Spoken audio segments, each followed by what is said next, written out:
Bom dia, boa tarde, boa noite, pessoal do Triunfo. Vamos aqui para mais uma aula do nosso curso de funções de uma variável.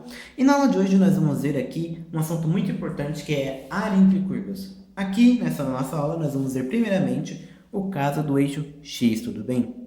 Então imaginem o seguinte, gente. Imaginem que nós temos duas funções aqui, tudo bem? A função f de x e a função g de x. Ok?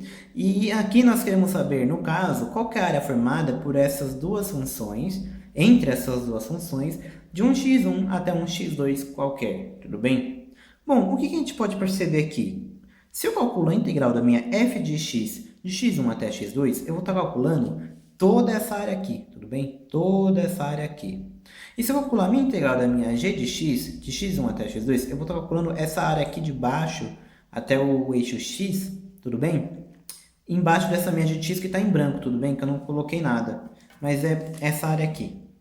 Vamos deixar assim para ficar mais claro. Eu estou calculando essa área.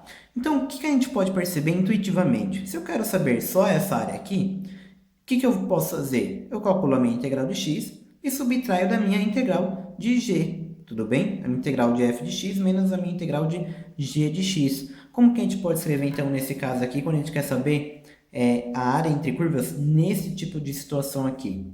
A gente pode escrever da seguinte maneira, que nós vamos ter que ter a nossa integral de x1 até x2, tudo bem? Da minha f de x menos a minha g de x dx, tudo bem? Uma outra coisa que é muito importante, por que f de x e menos g de x? Se eu colocasse g de x menos f de x, ia estar errado, tudo bem? Porque eu tenho que colocar a minha função de cima antes. A minha função de baixo é que vai subtrair, tudo bem?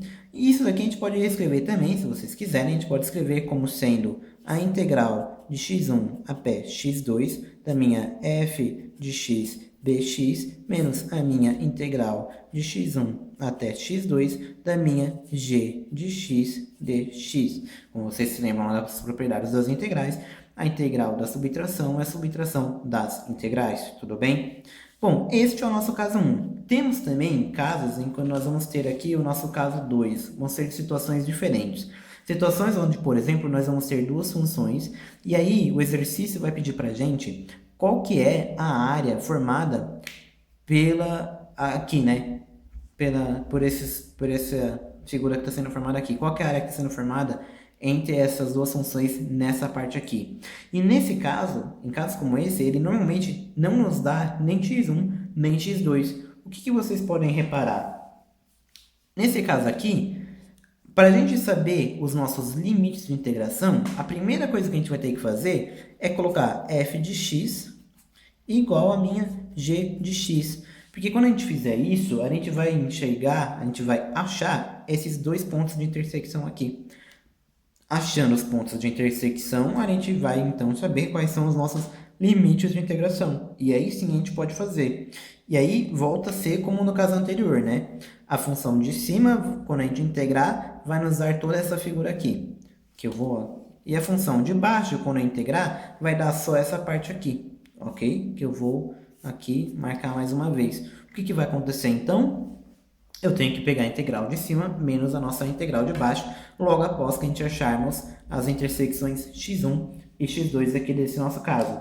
Importante ver o seguinte, depois que a gente acha a intersecção, a gente vai então achar a nossa integral de x1 até x2 da nossa g de x menos a nossa f de x dx. Opa, e por que agora então a nossa integral é g de x menos f de x? Porque reparem, nessa área aqui, que eu quero achar, nessa figura aqui, que eu quero achar essa área dessa figura, a nossa g de x é quem está por cima. Apesar de que em alguns pontos o f de x está por cima, tá vendo? Aqui o f de x por cima, aqui o f de x por cima. Mas nesse caso específico, a gente está vendo aqui que o nosso f de x vem por baixo, é por isso que o nosso f de x vem subtraindo.